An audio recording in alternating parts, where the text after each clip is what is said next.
Hey ladies and gentlemen, welcome back to the channel. As always, it is Nick here, back with your daily crypto news and analysis. And today we are going to be talking about Ripple and XRP, as well as the vast majority of crypto and finance. And I hope everybody is having a beautiful day or a night, wherever you guys are.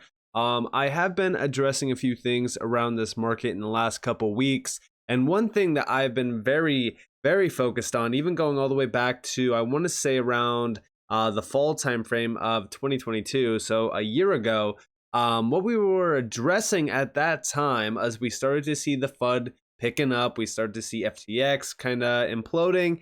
At that time, when it seemed as though everyone was done with crypto was dead, what we focused on was sidelined cash, right? And it's still a focus point today, because more now than ever before, I think that this market is pretty much bearish at this current moment in time. And again, I don't mean everyone, because I know that there's a lot of you out there that obviously see the value still in this market and are taking advantage of the opportunities within the space. Algorand is actually one that I've been focused on heavily recently, which you guys are probably all aware of. It's been moving down the list here. It is sitting under 10 cents yet again. As we do look at a lot of these altcoins, even XRP, like XRP is up a little bit right now. But we do know that if we go to the 1 year time frame, it is still up about 13, almost 14%. But from that high recently back in the summer, we are down significantly from that level. And of course, when you look at the all-time chart, a lot of these altcoins are still very undervalued. Anything under 50 cents on XRP, I'm a big buyer of, as you guys are probably all aware. XLM, we've been watching XLM as well. XLM looks beautiful. And even HBAR, right? A lot of these tokens severely undervalued, and nobody really cares, right? Like, nobody cares right now about crypto. I mean, try to talk to somebody about crypto, and I guarantee you that they most likely will laugh in your face and say, isn't that stuff like down heavily right now? And it's comical, right? But guess what? They're the same people that will come back in the next bull run, and they'll be buying your bags as you're selling them. And that's why I look at all of these utility gems and I'm just like, now is probably the best time to be looking at this space and being involved in the space, even if worst case scenario, right, we go lower in the short term and we get another great buy-in opportunity. Outside of this though, I have been really kind of focused on what's being pushed by mainstream media. One of the biggest things that we've seen today were, well, the Bitcoin spot ETFs getting postponed. They got delayed by the SEC. No surprise there. I even commented on it. I said, is this really a surprise? I even said the SEC is probably already planning on utilizing this ETF as a headline article to trap retail into buying the top. BlackRock ETF approved when we are in the euphoric stage. Retail FOMO's in and the rug gets pulled. Classic. And this is usually what happens, right? Like, a lot of what is looked at as a pump factor, meaning, hey, like, this is news that it's going to pump Bitcoin to X amount of dollars. Usually that is just to sell the news event. I actually think that BlackRock's spot Bitcoin ETF is fairly bearish for the space. It's great for the normies to jump in on Bitcoin, and it's great to have that inflow. But at the end of the day, this could very well be a bearish signal. Outside of that, we already see CNBC, and I'm not going to be buying CNBC Pro. You won't be catching me buying that. But we know from September 26th, they were already preparing you for it. The crypto industry is not dead yet. BlackRock is about to revive it, says Bernstein. And again, today, we got the news that it got delayed. But this was not the only one that got delayed. We've seen multiple other ones, which we will go over. But we did see a few regarding posts around the SEC and around these spot Bitcoin ETFs. One of the biggest things was the SEC is under pressure to greenlight spot Bitcoin ETFs. And when we look at things like this, we need to know the facts. The facts are that now what we are seeing is congressional members actually pushing the SEC Chair Gensler to approve Bitcoin spot ETFs, as you guys do see over here from the CNBC post. House lawmakers push SEC Chair Gensler to approve spot Bitcoin ETF applications. Honestly, all they really need to bring up is, why did he pass a futures ETF but not a spot ETF? Because that's the number one question I still have in my mind. today more than ever before. Like if you are an agency that's going out there and saying, hey, we're protecting the retail sector, and you're passing a futures ETF but not a spot ETF, I question who you are actually trying to protect. Because again, futures, if you don't have a lot of experience trading, futures is essentially gambling. That's the best way that I can put it. Outside of this though, we do see the US SEC is facing increasing pressure to approve spot Bitcoin ETFs as traditional financial giants make their foray into the crypto world. The recent application by BlackRock for a spot Bitcoin ETF has intensified the spotlight on the SEC's stance. With the involvement of major players from the traditional finance sector, the crypto community is keenly watching the SEC's next steps. And again, we got the steps today that they are delaying. Outside of this, though, I still think that there is quite a bit of pressure here. But they did delay multiple other ones. BlackRock's was not the only one. This was 3 out of 7 that got fully delayed. Bitwise Invest, BlackRock, and another one. I forgot the other one. I think he actually quoted it here. So it was Fidelity, I think. Either way, it doesn't really matter. We know that the SEC's tactics are sitting here, delaying, and they're only delaying the inevitable, right? Like we most likely know that these ETFs will get passed some point down the road. But the problem is when will they get passed, and will they be, again, a trap for the retail sector to say, oh, look at, this BlackRock ETF is going to push Bitcoin beyond X amount of dollars, whatever the topping point is for Bitcoin. And it might even be the significant $250,000 price prediction that everyone was throwing around in 2021. And that could very well trap the retail sector, really kind of walking them off the cliff into the rug pull. But outside of this, though, I was talking a little bit over on Twitter about what I foresee happening around this market right now. So one reason why I'm so confident about this space right now, especially XRP, XLM, HBAR, all of the utility giants that you guys are probably all aware of, is because of the sentiment, right? And I posted this on the 26th. I said almost everyone right now is expecting the same scenario, crash. You have the classic sailor buy signal, bearish. You have the government shutdown news, bearish. You have the macro 2008 echo chamber, bearish. The list goes on and on. Social platforms have been flooding with bearish outlooks. People have come to the conclusion that you'll be lucky to 2x to 4x your returns on altcoins. And you know what's funny? I actually see this quite a bit on the channel as well. Jokes or not, right? Like I've seen so many comments about XRP. Like I seen someone say just the other day, you'll be lucky to see $1 on XRP. That's right. Like that's how bad this bear market has been for most people. And I seen somebody the other day saying, I'm selling at 75 cents. And again, I'm not going to come on here and tell you guys, hey, you should sell at this price or that price. No, you guys make that up for yourself. But at the end of the day, when we have people expecting just 75 cents for XRP, you know that the bear market has been rough. But this is what you want to see. This is when you want to be focused on the space again. This market will shine again.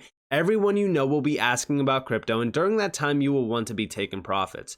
Do we see another crash? I don't know, but market sentiment is trash right now. I personally will be happy seeing us avoid a crash and the market front run the bears / sideline cash holders. And this is honestly what I'm hoping for. I mean, right now, if you actually go to Google Trends and look up cryptocurrencies, the interest around crypto is dead right now. Like nobody really cares. Like those out there that are actually viewing these videos, that are watching crypto videos and doing the research and sticking around in this space right now, honestly, I'm telling you guys right now, like you're legends, because outside of what most people will say, this space is not easy to get through, especially when you go into a bear market. The bear market is one of the most, it's the most challenging point in this market, because not only do you have to worry about assets doing 90% plus drops, you also have to worry about the market sentiment. When you go over to Twitter or when you go over to YouTube and you see, oh, Bitcoin's about to crash, this blah, blah, blah, like you'll see it every single day. So you can't avoid it.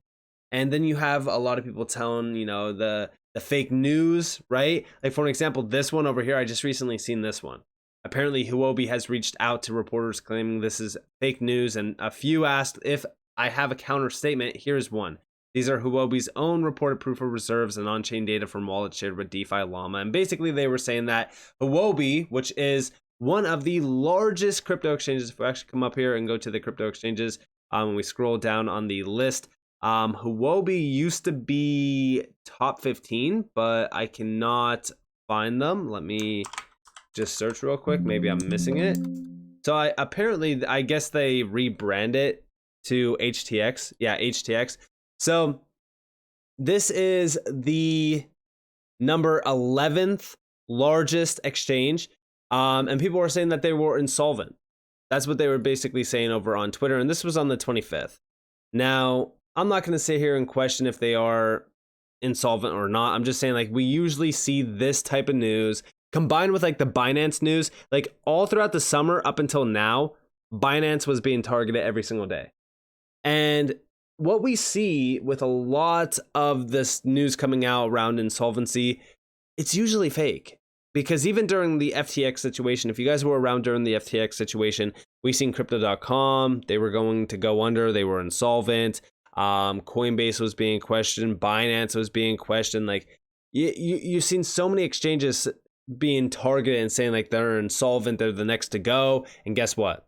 Nothing happened. In fact, guess what happened? January rolled around and almost every single major altcoin in this space did a 5x plus. So when we really kind of look at the bearishness right now, the market sentiment is trash and you got to really be careful with what you are seeing. But also shout out to Kevin Cage. And we do see we're at that point in the bear market where investors are so beaten down that if you say you expect Bitcoin to retrace to even 35K or 48K, you're a moon boy.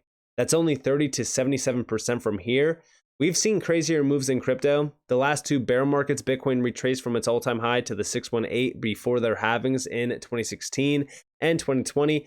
That would be a 48K for Bitcoin, hopefully before the halving, or I'll become even more bored than I already am. And yeah, I mean, listen, like this space has been extremely boring. You know, there's times in the space where I just kind of, you know, go away for a couple of days. I know that you guys still get the videos because, again, I try to keep you guys updated. But outside of that, there's days where I just take a break because there's really not much happening in this space right now.